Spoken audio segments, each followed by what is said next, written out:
Shalom sahabat Kid for Jesus GKI Balikpapan.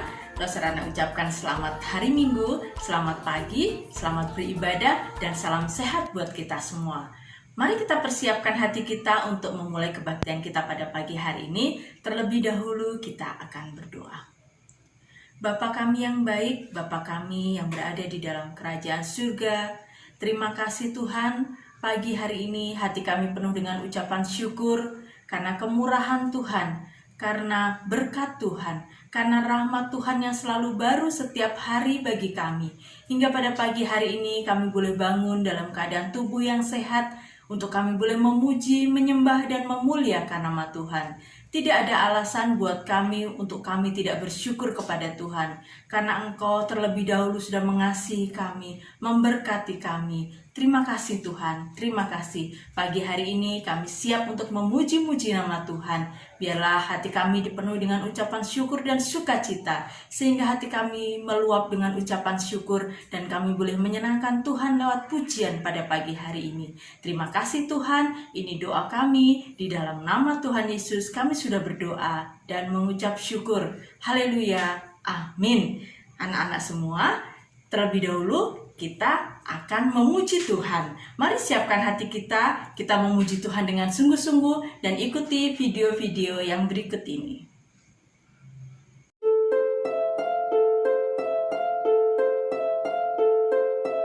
Hormat bagi Allah Bapa, hormat bagi anaknya, hormat bagi Roh penghibur, ketiganya yang esa. Haleluya, haleluya, ketiganya yang esa.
Bagaimana teman-teman semua? Apakah hati kalian sudah dipenuhi dengan sukacita? Ya, pastinya, karena Tuhan Yesus ada di dalam hati kita. Oleh karena itu, kita harus dan tetap terus bersukacita di dalam Tuhan. Dan perlu kalian ingat bahwa kuasa pujian itu sungguh sangat luar biasa. Dengan kita memuji Tuhan dengan sungguh-sungguh, kita mampu mengalahkan lawan-lawan kita. Seperti firman Tuhan minggu yang lalu, kalian pasti masih ingat kan? Nah, oleh karena itu, ketika kita memuji Tuhan, kita harus memuji Tuhan dengan sungguh-sungguh. Nah, teman-teman semua, mari kita persiapkan hati kita untuk kita mendengarkan firman Tuhan. Kita akan belajar kembali sebuah lagu tentang mengenal raja-raja lewat video yang berikut ini.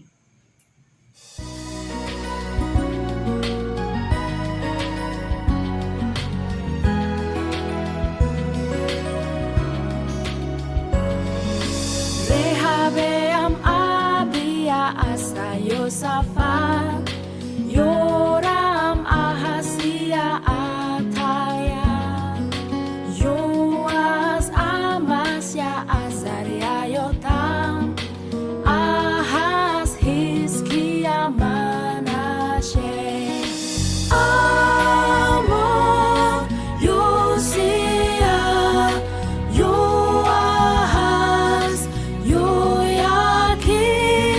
Yoyakin, Sedekia, 20 raja-raja Yehuda.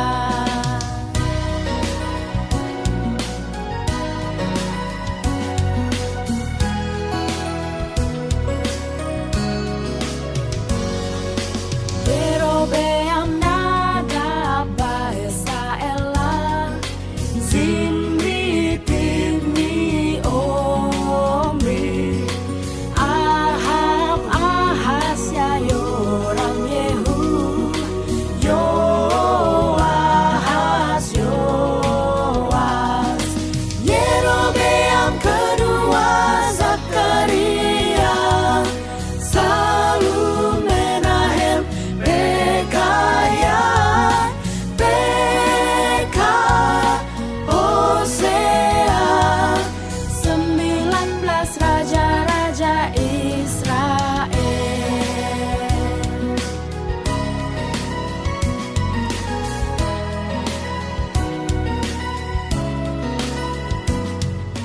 Teman-teman, mari kita berdoa. Tuhan Yesus, pagi hari ini kami siap mendengarkan firman-Mu. Berkatilah Lo serananya akan menyampaikan firman-Mu pada pagi hari ini, agar firman Tuhan yang disampaikan mudah kami mengerti dan firman-Mu menjadi berkat bagi kami. Kami siap mendengarkan firman-Mu, di dalam nama Tuhan Yesus kami sudah berdoa. Amin. Teman-teman, sepanjang bulan September ini kita akan mendengarkan kisah tentang raja-raja. Apakah kalian masih ingat? Minggu yang pertama, Lose Desi menyampaikan tentang Raja Yerobeam. Kemudian pada minggu yang kedua, minggu yang lalu, Lose Leona menyampaikan firman Tuhan tentang kisah Raja Yosafat. Dan minggu ini adalah minggu ketiga, Lose Ratna akan bercerita juga tentang seorang raja. Nah, siapa kira-kira yang tahu raja siapa yang akan kita bahas pada pagi hari ini? Nah, kemarin kalian tentunya sudah mendapatkan WA kan dari Lose kawanan kecil masing-masing untuk bahan cerita yang akan kita bahas pada pagi hari ini. Lose berharap kalian sudah membacanya semua ya. Jadi sekarang kalian sudah langsung nyambung begitu ya. Oke. Nah, firman Tuhan hari ini diambil dari 2 Raja-Raja pasal 6 ayat 24 sampai dengan ayat 33 dan 2 Raja-Raja pasal yang ke-7. Yoram adalah putra dari Raja Yosafat. Raja Yosafat ini adalah raja yang takut akan Tuhan, hidup mengikuti jejak ayahnya, yaitu Raja Asa, yang taat menjalankan perintah Tuhan dan melakukan apa yang benar di mata Tuhan. Apakah Yoram, sang putra dari Raja Yosafat ini juga melakukan apa yang benar di hadapan Tuhan?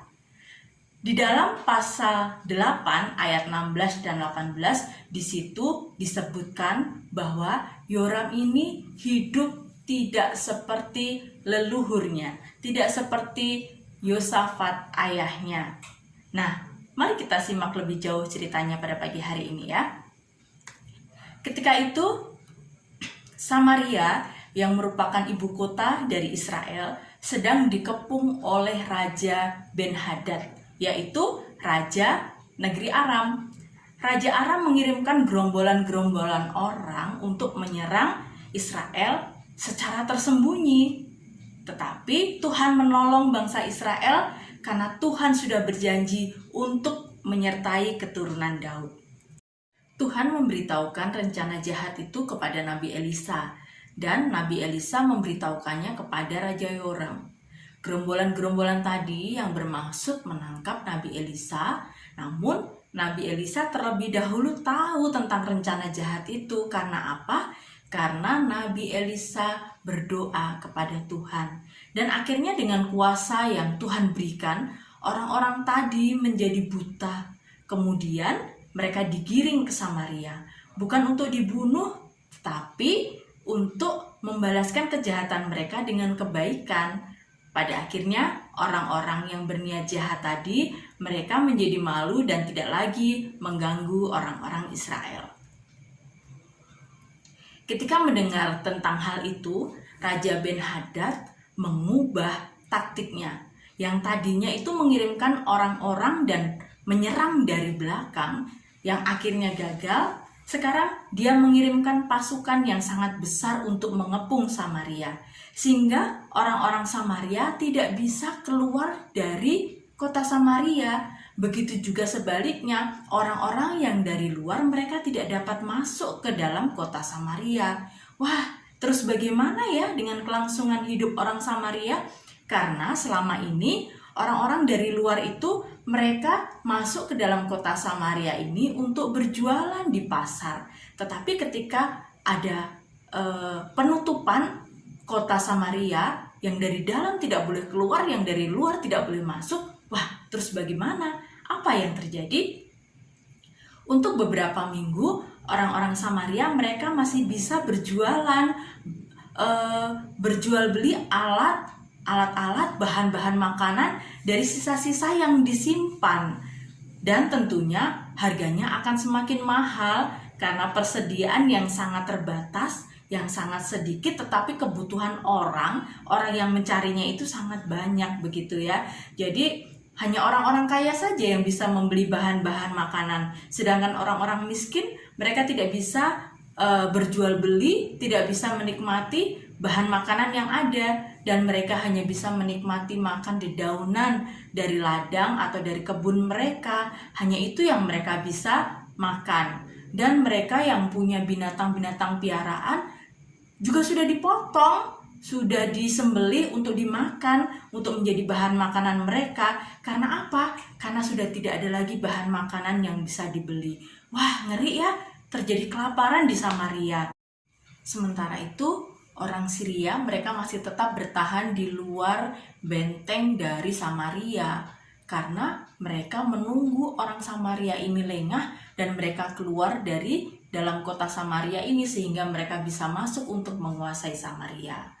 Sementara itu teman-teman, di dalam istananya Raja Yoram sedang duduk berputus asa karena mendengar banyaknya laporan tentang kesengsaraan rakyatnya, kesengsaraan orang Samaria, kelaparan dan kelangkaan bahan makanan.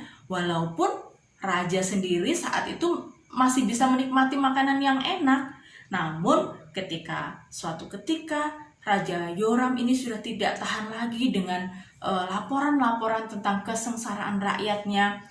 Dia ingin melihat secara langsung keadaan rakyatnya, sehingga ia berjalan-jalan di atas tembok kota Samaria bersama dengan satu pengawalnya.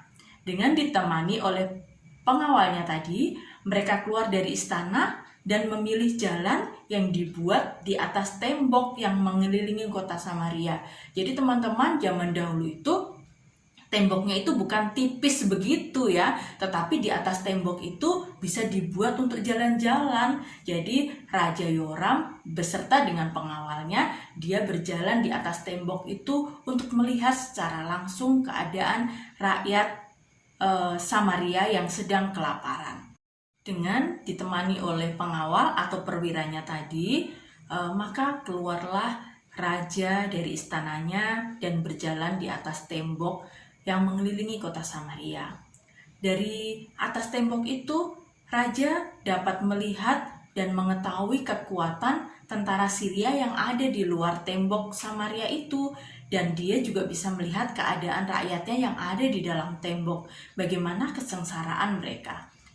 Mendengar rajanya sedang keluar dan berjalan-jalan, rakyat yang sedang dalam kesengsaraan ini mereka berlari-lari mendapatkan Raja Yoram. Dengan tujuan apa? Mereka akan meminta pertolongan dan mereka selama ini tidak tahu caranya berdoa itu seperti apa. Jadi dengan adanya Raja Yoram yang sedang keluar dari istana, kesempatan buat orang-orang Samaria untuk meminta pertolongan kepada Raja Yoram dan meminta dicarikan solusi, kira-kira seperti apa solusinya dengan kelaparan yang sedang mereka hadapi sekarang ini.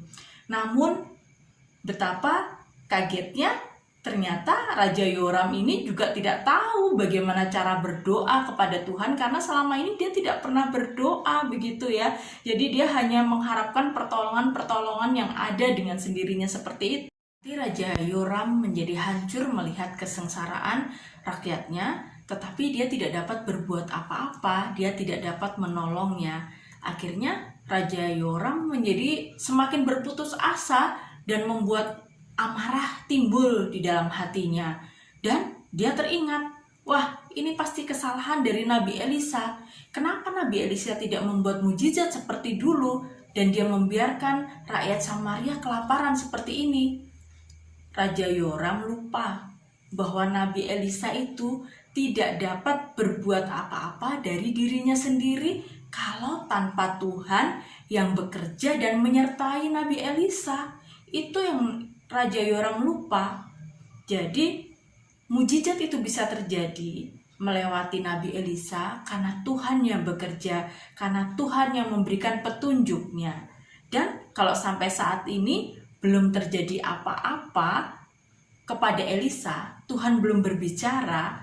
Oleh karena itu, Raja Yoram menjadi geram, marah, dan memutuskan bahwa Nabi Elisa harus dibunuh. Kalian tahu di mana Nabi Elisa saat itu? Ya, ketika Raja Yoram sedang emosi dan ingin membunuh Nabi Elisa sedang bersama dengan para tua-tua Israel berada di dalam satu rumah. Mereka sama-sama merasakan kelaparan. Nabi Elisa sama-sama merasakan kelaparan seperti orang-orang Samaria. Tetapi ada bedanya. Nabi Elisa bersama dengan para tua-tua ini, mereka berkumpul bersama setiap hari bersama dengan Nabi Elisa untuk berdoa dan berharap menantikan pertolongan Tuhan, sehingga para tua-tua Samaria ini mereka suka berkumpul bersama dengan Elisa. Karena apa? Ketika mereka berkumpul, mereka berdoa memohon pertolongan dari Tuhan agar kelaparan dan kesengsaraan itu boleh pergi dari rakyat Samaria.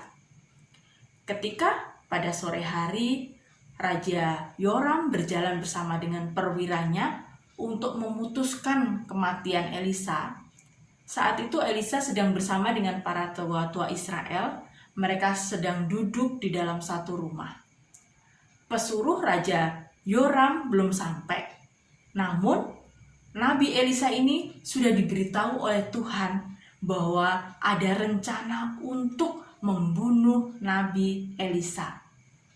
Kemudian, apakah Elisa panik mendengarkan berita itu? Tidak. Dengan tenang Elisa berkata kepada para tua-tua Israel nih, dia berkata, sebentar lagi ada pesuruh Raja Yoram akan datang untuk memenggal kepalaku. Awaslah, tutuplah pintu agar mereka tidak dapat masuk.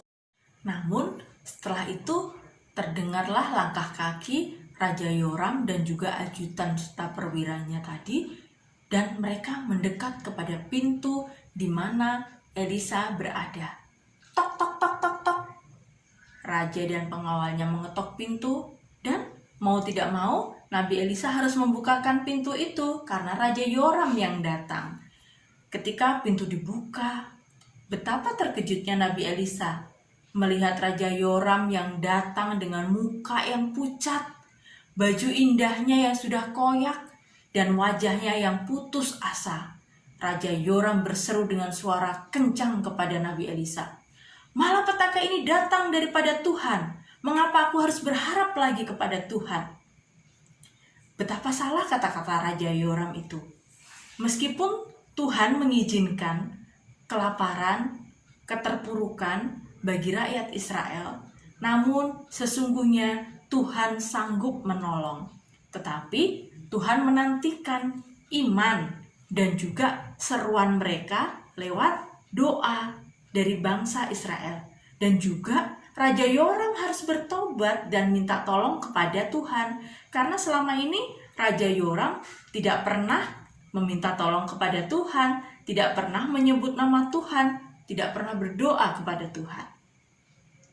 Nah, pada saat itu ketika Tuhan sedang berbicara kepada Elisa, dan itu hanya bisa didengar Elisa, karena suara itu ada di dalam hatinya, Tuhan memberikan penghiburan dan perjanjian. Besok, di waktu yang sama dengan jam ini, tepung dan gandum yang terbaik akan dijual sangat murah. Namun, perwira Raja Yoram menjawab dengan ejekan. Sekalipun Tuhan membuat tingkap-tingkap langit itu terbuka, masakan hal itu akan terjadi? Perwira ini tidak percaya karena hari ini aja kelaparan, hari ini aja terjadi kekurangan bahan makanan. Kok bisa besok itu ada gandum dan juga ada makanan yang lainnya, juga tepung akan dijual murah? Mana mungkin, begitu yang ada di pikiran dari perwira tadi.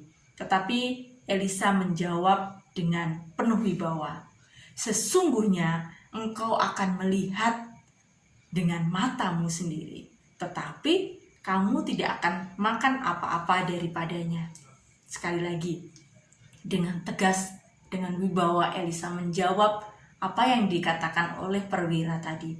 "Sesungguhnya engkau akan melihatnya dengan matamu sendiri, tetapi tidak akan makan apa-apa daripadanya." Apa sih kira-kira maksud dari perkataan dari Nabi Elisa ini? Ada yang tahu? Kita tunggu jawabannya di akhir cerita ini ya, karena ceritanya belum selesai. Nah, pada hari yang sama di sore hari itu, di pintu gerbang kota Samaria ada 4 orang yang terkena sakit kusta. Kalian tahu kan ceritanya, kalau orang sakit kusta itu pasti akan diasingkan, pasti akan dikucilkan. Nah, mereka berempat itu berada di depan pintu gerbang kota Samaria untuk apa? Mereka sedang menantikan makanan. Biasa orang akan datang membawa makanan itu jauh-jauh dari mereka, ditaruhnya begitu saja. Ketika orang itu sudah pergi, nanti 4 orang kusta ini akan datang untuk mengambil makanan itu dan mereka akan makan. Tetapi pada hari itu, bahkan hari sudah mau menjelang gelap, sudah mau menjelang petang, tidak ada satu orang pun yang datang untuk memberikan makanan buat mereka. Jangankan memberikan makanan buat mereka, untuk dimakan sendiri pun mereka sedang kekurangan dan sedang kelaparan. Dan akhirnya 4 orang kusta ini mereka kelaparan di depan pintu gerbang Samaria ini. Kemudian salah satu dari 4 orang ini berkata begini, "Teman-teman, kalau di sini saja kita akan mati kelaparan. Kita menunggu orang datang mengantar makanan buat kita, tetapi sampai jam segini tidak ada satu orang pun yang datang. Nah, bagaimana kalau kita keluar saja dari kota Samaria ini dan kita keluar? Di luar itu kan sedang ada perkemahan orang-orang Syria. Mereka yang menunggu akan masuk ke dalam kota Samaria. Bagaimana kalau kita datang aja ke situ dan kita meminta makan kepada mereka? Pasti kita akan mendapatkan makanan. Dan kalaupun seandainya kita nggak mendapatkan makanan, ya paling nanti kita akan dibunuh oleh mereka." Kemudian akhirnya mereka berempat pergilah keluar dari kota Samaria dan mereka menuju ke perkemahan orang Syria. Ketika mereka sudah sampai di perkemahan orang Syria ini, betapa terheran-herannya mereka. Karena setahu mereka, yang mereka dengar bahwa orang-orang Syria, tentara Syria itu banyak di luar dari tembok Samaria ini, dan mereka akan bersiap-siap masuk untuk menyerang Samaria seandainya pintu gerbang itu dibuka. Tetapi ketika mereka, orang-orang kusta ini sampai di perkemahan mereka, ternyata apa yang terjadi? Perkemahan itu kosong, tidak ada satu orang pun yang ada di situ. Tetapi bahan makanan, baju, pakaian mereka, dan semua peralatan perang mereka semuanya masih ada di perkemahan mereka. Wah, apa yang terjadi ya? Rupanya sebelum orang kusta ini datang ke perkemahan itu, Tuhan sudah beracara. Tuhan seperti mengirimkan pasukan kereta kuda, dan pasukan berkuda itu datang seperti akan menyerang perkemahan orang Syria itu, sehingga orang-orang Syria ini menjadi takut karena mereka mendengar, wah, itu kedengaran bunyi kereta kuda dan bunyi kuda yang sangat banyak, pasti kita akan kalah. Mungkin Raja Yoram sudah mendapatkan bantuan dari bangsa lain, sehingga mereka berani keluar dari tembok ini dan mereka akan menyerang kita. Wah, kita harus cepat-cepat pergi, kita tinggalkan barang kita akan pergi daripada nanti kita akan mati terbunuh oleh Raja Yoram dan oleh rakyat Samaria. Akhirnya mereka semua pergi meninggalkan perkemahan itu. Dan apa yang terjadi dengan keempat orang kusta? Mereka dengan leluasa mengambil makanan, minuman, pakaian-pakaian yang indah, bahkan ada emas, ada perak, dan ada barang-barang yang berharga lainnya yang ditinggalkan oleh orang-orang Syria ini karena mereka ketakutan mendengar pasukan kuda, padahal itu sebenarnya tidak ada. Tetapi itu adalah karya Tuhan, itu adalah pekerjaan tangan Tuhan yang luar biasa, sehingga mereka menjadi takut dan meninggalkan perkemahan mereka. Kemudian orang-orang Samaria tadi mengambil semua makanan, mereka makan sampai kenyang, minum sampai puas, dan mereka mendapatkan baju yang indah-indah. Nah teman-teman, dari 4 orang kusta ini salah satunya mereka berkata begini, hai teman-temanku, hari ini kan hari yang sangat baik, berita yang baik buat kita orang-orang Samaria. Karena apa? Karena orang Syria sudah pergi meninggalkan kita. Berarti kita ini sudah terlepas dari ancaman orang-orang yang akan melawan kita. Tetapi kenapa kita hanya menikmati makanan ini, menikmati minuman ini, dan baju-baju yang indah ini hanya kita menikmati berempat? Seharusnya kita datang kepada raja, kita melapor sehingga orang-orang Samaria bisa menikmati ini semua bersama-sama. Kemudian mereka menyatukan keinginan mereka dan mereka datang kepada raja. Kira-kira Raja Yoram percayakah dengan laporan mereka?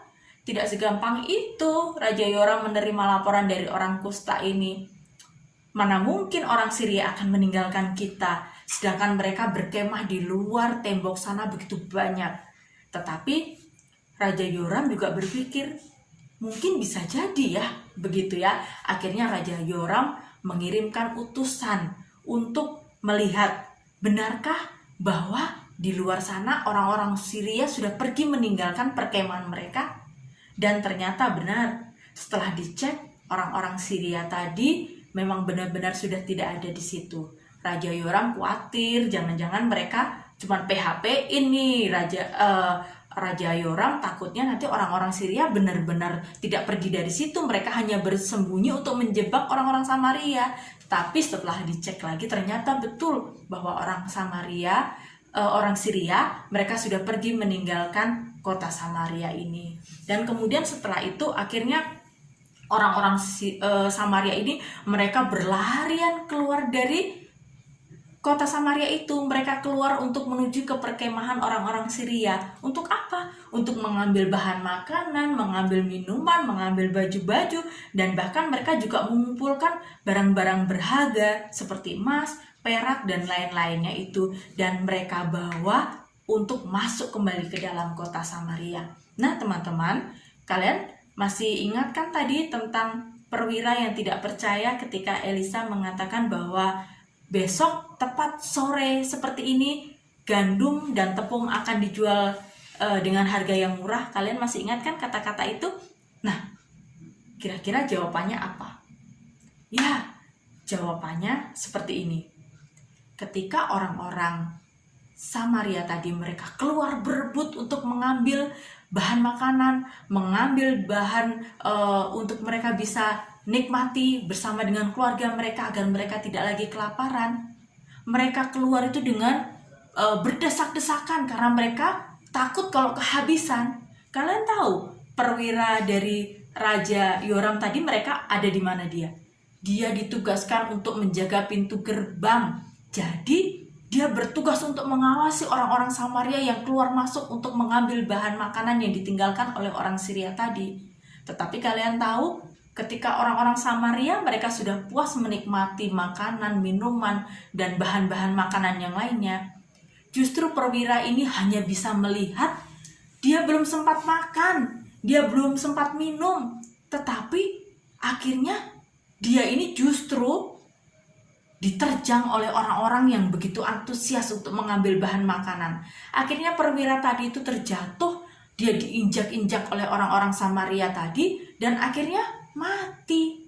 Nah, ini dia jawabannya yang dikatakan oleh Nabi Elisa tadi, bahwa sesungguhnya engkau akan melihat, tetapi engkau tidak akan menikmati apa-apa daripadanya. Yang dimaksud oleh Nabi Elisa di sini, nubuatannya yaitu bahwa perwira tadi itu dengan mata kepalanya sendiri, dia akan melihat bagaimana orang-orang Samaria itu tidak mengalami kelaparan lagi, tidak mengalami kehausan lagi. Tetapi justru dia yang bisa melihat dengan mata kepalanya sendiri, tetapi dia tidak bisa menikmati. Kenapa tidak bisa menikmati? Ya karena dia diterjang oleh orang-orang Samaria yang mereka berdesak-desakan untuk mendapatkan bahan makanan, berebut bahan makanan, dan perwira tadi itu mati, dia tidak bisa menikmati apa-apa. Wah, ternyata luar biasa ya, nubuatan dari Nabi Elisa itu digenapi. Perwira yang tidak percaya tadi, dia akhirnya mati dan tidak mendapatkan apa-apa. Nah, teman-teman semua, apa yang kita dapatkan dari firman Tuhan hari ini? Ya, melalui firman Tuhan hari ini kita belajar. Yang pertama, kita belajar mempercayai firman Tuhan.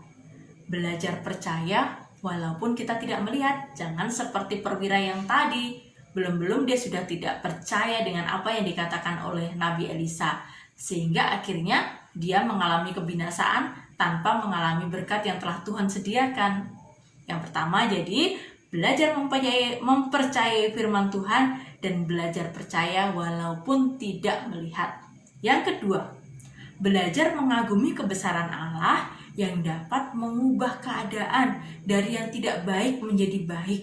Seperti tadi, orang-orang Syria dikirimkan pasukan kuda dan kereta kuda, walaupun itu hanya pendengarannya mereka, tetapi itu Tuhan buat agar mereka bisa pergi meninggalkan orang Samaria. Dan orang Samaria mendapatkan kemenangan tanpa harus berperang, dan mereka juga mendapatkan banyak makanan, banyak minuman, banyak pakaian, dan bahan-bahan makanan yang lainnya. Jadi di situ karya Tuhan sungguh luar biasa. Jadi ingat lagi ya, yang pertama kita belajar mempercayai firman Tuhan, percaya walaupun kita tidak melihat. Yang kedua, belajar mengagumi kebesaran Tuhan, Allah yang sanggup mengubah keadaan dari yang tidak baik menjadi baik. Nah, untuk yang berikutnya, ayat hafalan kita pada minggu ini diambil dari Ibrani pasal 11 ayat 1. Bunyinya, iman adalah dasar dari segala sesuatu yang kita harapkan dan bukti dari segala sesuatu yang tidak kita lihat. Ayat hafalannya diingat-ingat ya teman-teman, Ibrani pasal 11 ayat 1. Kemudian jangan lupa videokan dan kirim ke loser kawanan kecil masing-masing. Nah, berikutnya tugas kalian. Tugas kalian sepanjang bulan September ini adalah sama dari minggu pertama sampai minggu terakhir, membuat mahkota raja atau mahkota ratu. Nah, ini Loso Rana juga sudah buat. Ini dia contoh mahkota yang Loso sudah buat. Seperti ini, Loso buat dengan sederhana saja. Nah, kalian pasti sepanjang minggu pertama kedua sudah ada yang mengirimkan tugasnya. Minggu pertama aja Loso udah lihat tuh banyak yang sudah mengumpulkan tugas.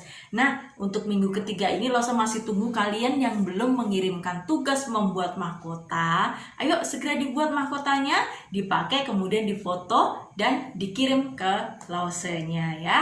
Oke. Dan kemudian yang berikutnya Loso ucapkan selamat ulang tahun buat kalian yang berulang tahun sepanjang minggu ini. Juga mungkin ada Loso-Loso yang berulang tahun. Biarlah kiranya Tuhan terus menolong, memberkati, memberikan panjang umur dan sehat selalu. Nah teman-teman, kita sudah berada di penghujung acara pada pagi hari ini. Terima kasih buat teman-teman yang sudah mengumpulkan ayat hafalan juga tugasnya. Dan terakhir, mari kita berikan persembahan kita yang terbaik buat Tuhan. Kalian siapkan celengan kelincinya atau mungkin juga bisa ditransfer ke rekening BCA melalui Papa Mama nanti akan mentransfernya. Mari kita berdoa.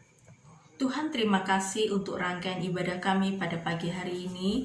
Terima kasih untuk berkat lewat puji-pujian dan lewat firman Tuhan yang sudah kami dengar. Tiba saatnya kami akan memberikan persembahan yang terbaik buat Tuhan. Biarlah kiranya Tuhan memberkati persembahan kami, memberkati orang tua kami, mereka yang boleh berlelah untuk memberikan persembahan ini. Terima kasih Tuhan, terima kasih. Kami menyerahkan persembahan ini hanya ke dalam tangan-Mu. Di dalam nama Tuhan Yesus kami sudah berdoa. Haleluya. Amin. Ibadah kita selesai, sampai bertemu kembali dalam kebaktian minggu depan. Tetap jaga kesehatan, patuhi protokol kesehatan, dan Tuhan Yesus memberkati kita semua. Bye-bye.